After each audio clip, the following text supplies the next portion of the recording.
Olá, muito boa tarde. Sendo a educação crucial para o desenvolvimento das nações, em Portugal, o Conselho Nacional de Educação revela indicadores preocupantes. Um tema que merece a atenção de Graça Franco, diretora de Informação da Renascença, com quem vamos conversar dentro de instantes. Para já, ficamos ainda com o essencial da viagem do Papa ao Japão e à Tailândia. Cari fratelli e sorelle, buongiorno. มิตรภาพจะเกิดขึ้นในหัวใจเช่นกันส่งต่อความรักให้ทุกคนตามพระประสงค์องค์พระผู้ไทยชื่นต่อความรักให้แก่กันยอมรับและแบ่งปันด้วยความจริงใจ 35 anos depois, a Tailândia recebia a visita de um Papa. O país de maioria budista vestiu-se de festa para receber Francisco, que tinha à sua espera em Bangkok uma cara familiar. Ana Rosa Sivori, sua prima, missionária na Tailândia há mais de 50 anos.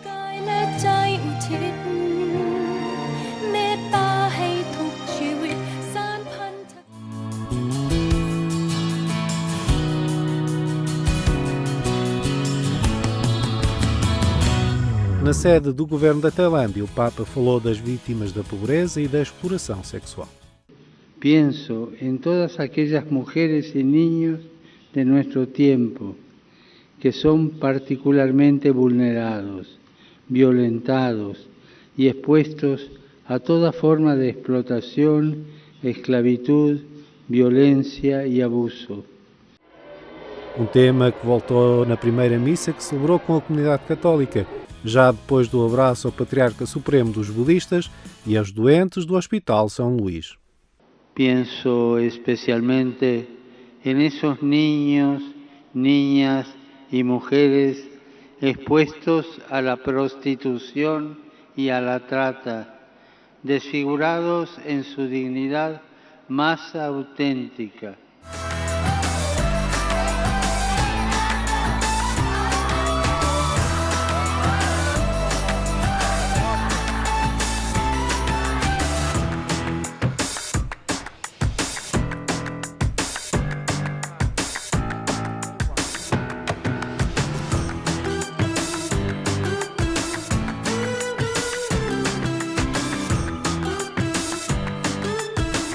O terceiro dia da viagem foi um grande abraço à comunidade católica na aldeia de Wat Roman, arredores de Bangkok. Francisco desafiou os jovens a dar continuidade à história do cristianismo que chegou ao país pela mão de missionários portugueses. Ustedes son herederos de una hermosa historia de evangelización que les fue transmitida como un tesoro sagrado. Esta hermosa catedral es testigo de la fe en Jesucristo que tuvieron sus antepasados.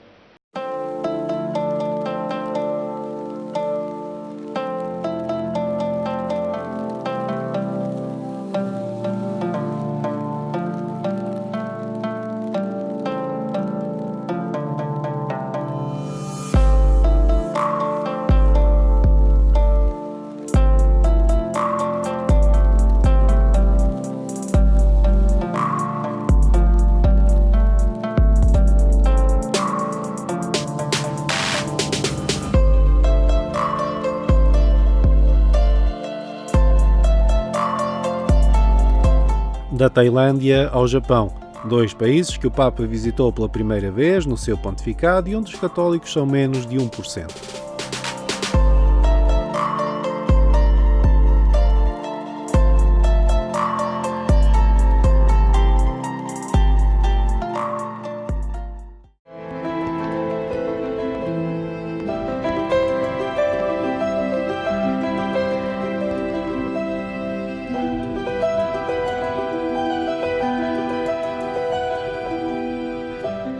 O dia 24 de novembro de 2019 vai ficar na história do pontificado do Papa Francisco. As passagens por Nagasaki e Hiroshima homenagearam as vítimas das bombas atómicas em defesa do futuro da humanidade.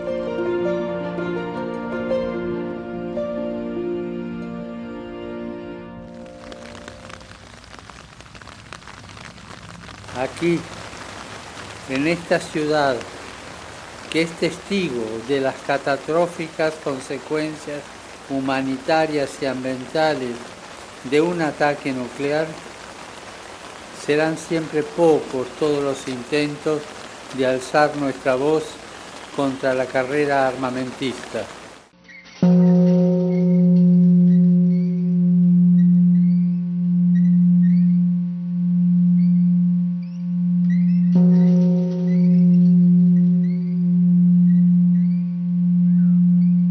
Aquí de tantos hombres y mujeres, de sus sueños y esperanzas, en medio de un resplandor de relámpago y fuego, no ha quedado más que sombra y silencio. En apenas un instante, todo fue devorado por un agujero negro de destrucción y muerte. Desde ese abismo de silencio, todavía hoy se sigue escuchando fuerte el grito de los que ya no están.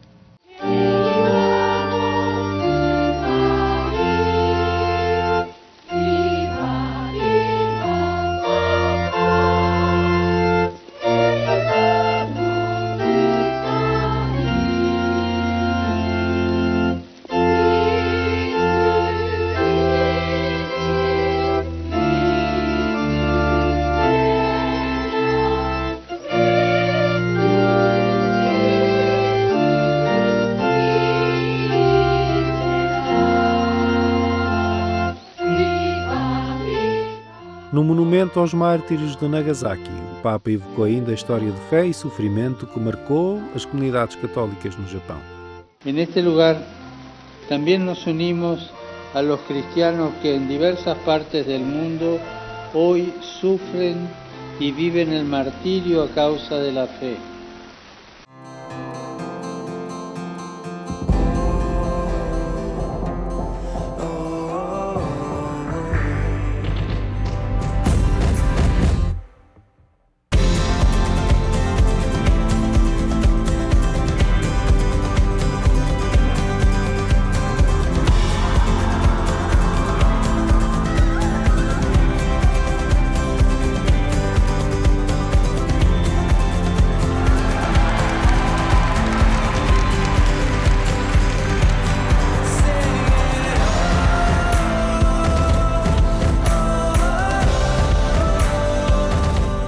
As tragédias continuaram no século XXI com o desastre de Fukushima em 2011. O Papa levou até Tóquio um apelo global para que nunca mais se repitam imagens destas e de destruição nuclear. Siguiendo los pasos de mis predecesores, también quiero implorar a Dios e invitar a todas las personas de buena voluntad a seguir impulsando y promoviendo todas las mediaciones necesarias de disuasión para que nunca más en la historia de la humanidad vuelva a ocurrir la destrucción generada por las bombas atómicas en Hiroshima y Nagasaki.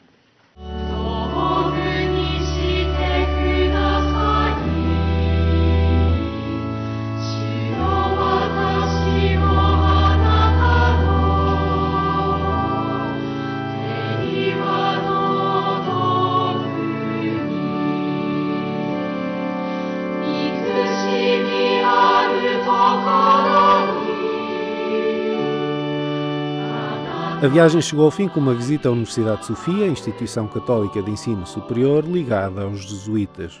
Que los grandes avances tecnológicos de hoy puedan ponerse al servicio de una educación más humana, más justa y ecológicamente responsable.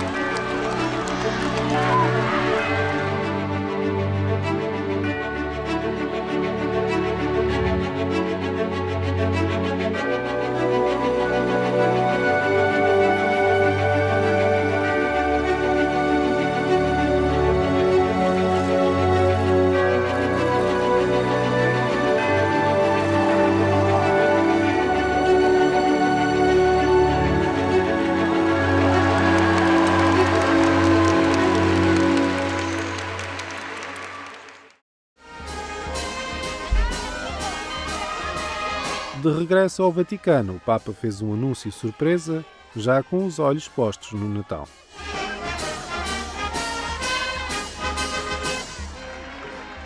Domenica prossima inizierà il tempo liturgico dell'Avvento. Mi recherò a Greggio per pregare nel posto del primo presepio che ha fatto San Francesco di Assisi e inviare tutto il popolo credente una lettera per capire il significato del presepio. Auguro a tutti voi che nell'avvento la testa del Salvatore riempia il vostro cuore di speranza e vi trovi gioiosi nel servizio dei più bisognosi.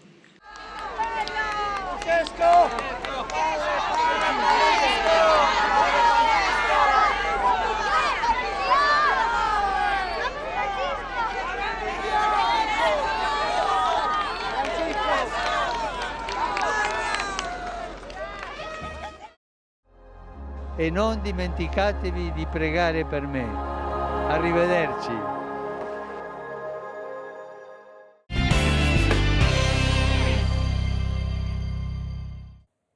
Em agência.eclésia.pt pode aprofundar esta deslocação do Papa e outros temas da atualidade religiosa na Igreja Católica. Agora, os dados que nos falam de professores mais velhos e de crianças com horas a mais nas creches. É o relatório do Conselho Nacional de Educação que queremos espreitar hoje com Graça Franco. Boa tarde, Graça. Obrigado por ter vindo novamente ao nosso programa.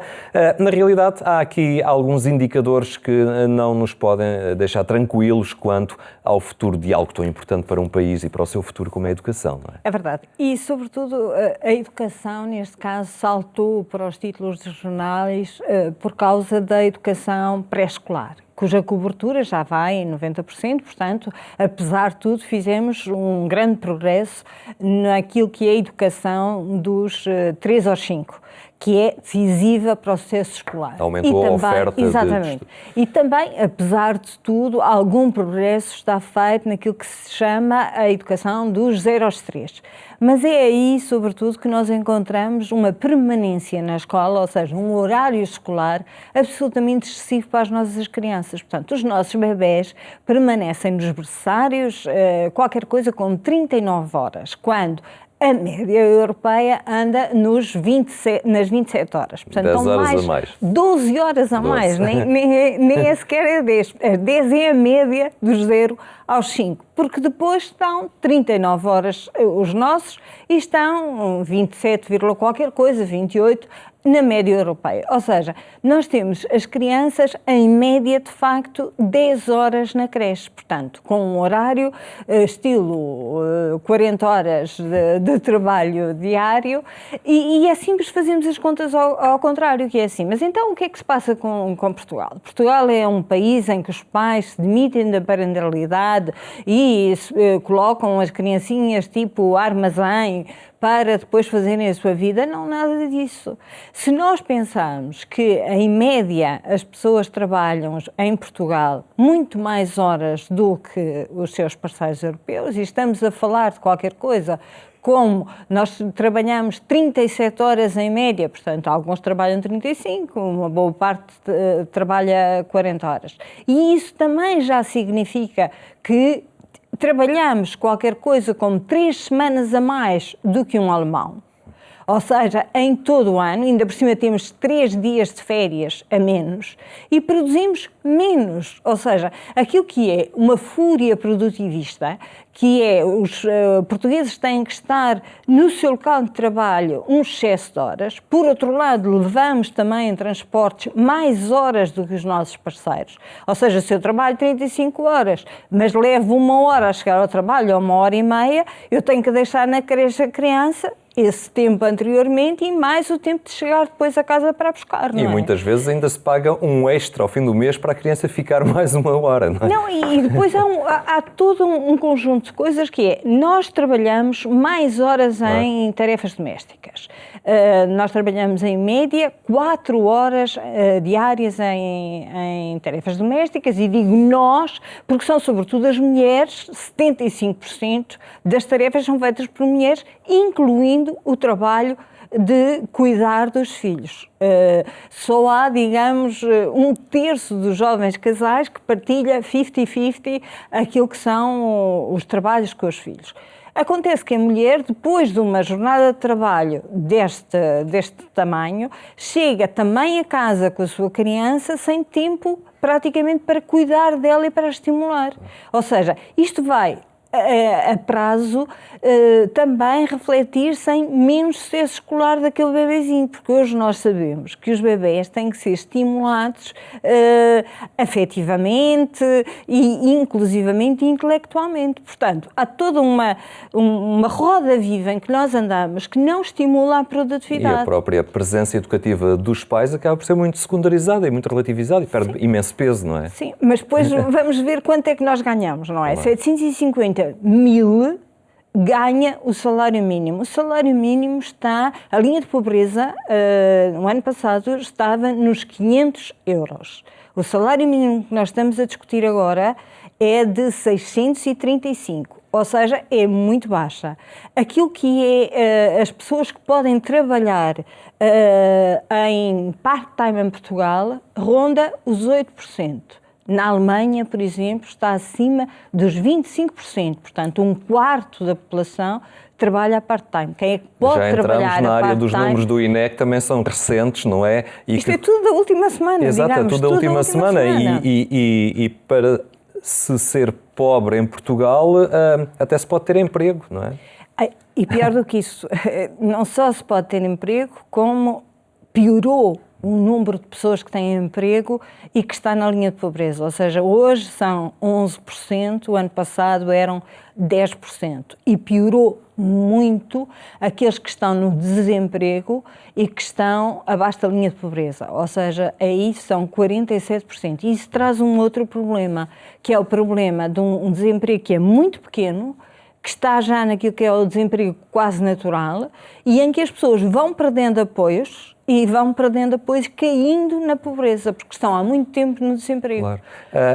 Talvez até não foi a pensar nos números portugueses, mas até parece, o Papa em setembro desafiou a Congregação para a Educação Católica a organizar um encontro mundial sobre educação, precisamente, em que terá por tema a reconstruir o Pacto Educativo Global. Vai acontecer no dia 14 de maio do próximo ano.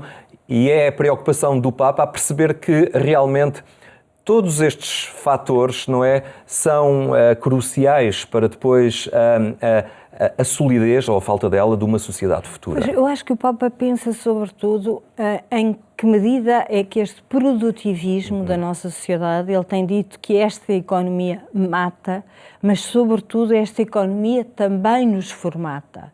Ou seja, há todo um conjunto de funcionamento da sociedade que tem que ser invertido. E para ser invertido é preciso mexer em muitas peças do puzzle, uma das quais é, de facto, esta relação entre a educação, a família e o trabalho. O trabalho serve para dar à família meios dignos de sobrevivência, não é? Mas, por exemplo, naquilo que nós falávamos, em relação às crianças estarem tempo demais nas creches, há 2 direitos humanos que se violam. O direito à infância, por um lado, o direito ao lazer, por lado dos pais, e o direito a gozar os filhos que se querem ter.